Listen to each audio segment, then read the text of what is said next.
Hey guys, how's it going? So I'm here for the next installment in ShakeTube 2019. This is a read-along of a bunch of Shakespeare plays that is hosted by Steve Donahue, Jason of Old Blues Chapter and Verse, and myself. We're each reading one Shakespeare play per week. We're each reading a different set of Shakespeare plays for the first 3 weeks of the month, and in the last week of the month we are reading The Two Gentlemen of Verona, all together.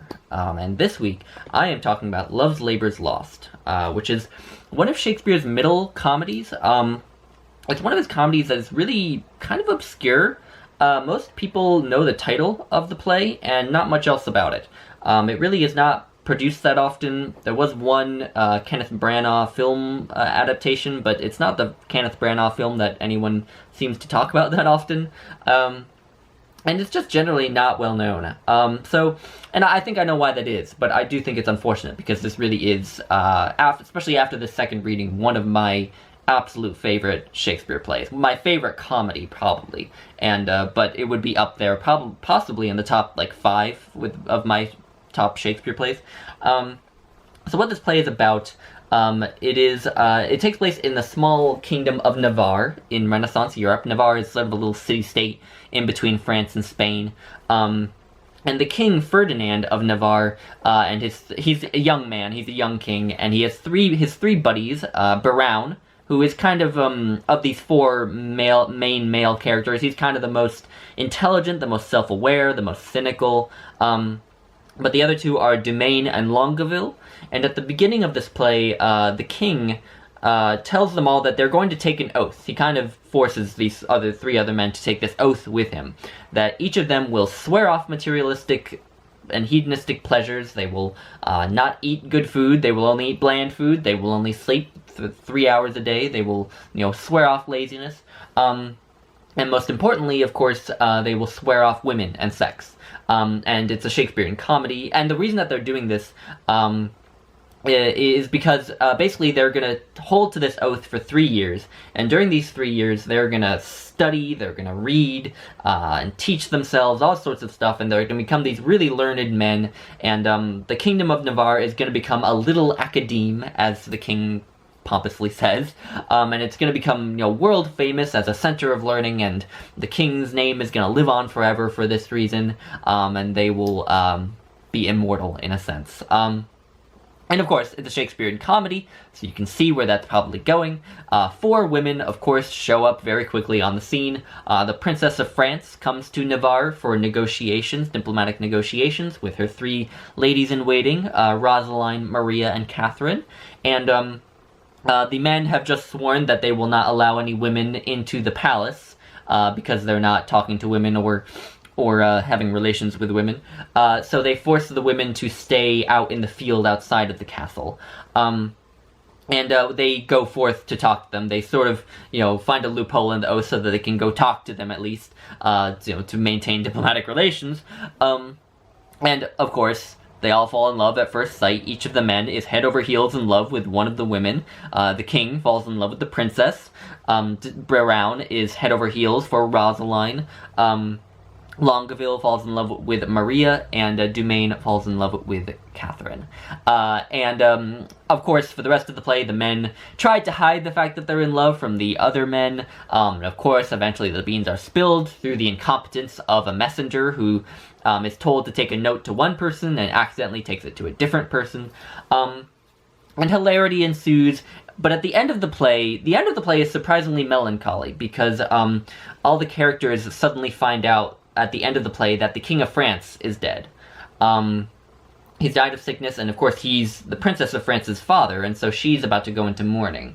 So at the end of the play, these 4 men have each proposed marriage to each of the women who they are in love with, but they won't allow them to marry yet, because they're about to go into mourning, so that wouldn't be appropriate. And also, I think these 4 women are not entirely sold on these 4 men, because throughout the play, these men kind of show their immaturity and their lack of self-awareness and such. And so what happens at the end of this play is each of the women give each of the men a task that they have to complete for a full year. And if they are successful in completing that task for a full year, then she will accept his proposal of marriage.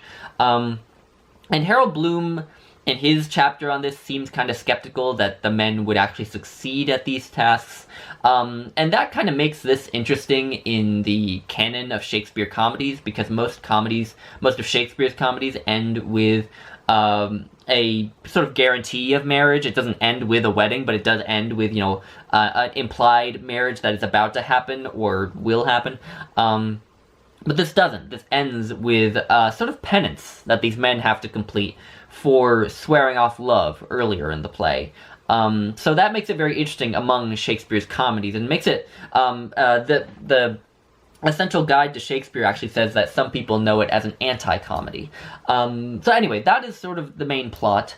I actually think, if it's not too pompous, I actually think that this really is one of Shakespeare's most profound plays. And the reason for that is because I think essentially what the four men learn over the course of this play is not to take themselves so seriously, essentially, which may sound cliche, but I really think it's more important lesson than we realize. So basically, at the beginning of this play, these four men supposedly swear off materialism, swear off sex, swear off food, swear off laziness, in favor of, the life of the mind, in a sense, which I guess in Platonic philosophy would be associated with the divine. And yet, that swearing off of materialism is in itself a materialistic goal, because the reason that they're doing it is to gain fame, so that their names will, live on forever. And that, is an earthly goal, if there ever was one, to have your name live on forever in the hearts and minds of people across the world. Because it's based on the idea that that's even possible, because, of course, that's not possible, because everyone's going to die and everyone's going to be forgotten. And another thing is that this different form of materialism that they've now embraced in this oath is far emptier than the one they've rejected, because it doesn't include love, which is one of the ways in which, in Shakespeare, as in life, is one of the ways that we find transcendence, I think, however fleeting it is. And so basically this play, I think, is a series of events that humble these men, until, of course, at the end, they are, completely subordinate to the women, and the women are telling them how to make up for their sort of sin of pride, in a sense. And this, of course, is embodied in the tasks that these men are given. But most importantly, I think it's embodied in the task that Rosaline gives to Brown, because what she tells him he must do for a year is to go to hospitals and make people who are sick and dying laugh. And when she first gives him this task, he's kind of incredulous. I'll read you what he said, how he responds to this. He says, "To move wild laughter in the throat of death? It cannot be. It is impossible. Mirth cannot move a soul in agony." And I think that sentiment, that the belief that, how could someone who's dying laugh? I mean, they're dying. They're about to die. They should be in despair. They should be sad. I really think that rigid belief in that, I mean, not that people who are dying shouldn't be sad, but I think that the idea that you can't sort of laugh at the dark moments in life and at your own mortality is very indicative of the men's sort of delusion, in a sense. Because these men's delusion is that their names can go on forever. But what they need to realize is that human life is essentially absurd. Our lives are essentially meaningless. No one can live forever. No one's name will live forever, because everyone will die. And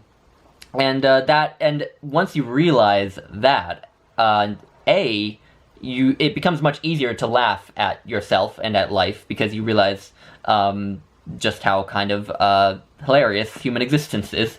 And secondly, you realize that it's actually very important to open your heart up to love, because it is one of the only ways in which human beings can find, I think, transcendence in this life. Through love. Another method might be through art. But anyway, love is probably the most widely used form of gaining this transcendence. And I think that is just one of the most profound lessons in Shakespeare. So I think that this is an incredibly important play, and again, I wish it were more well known.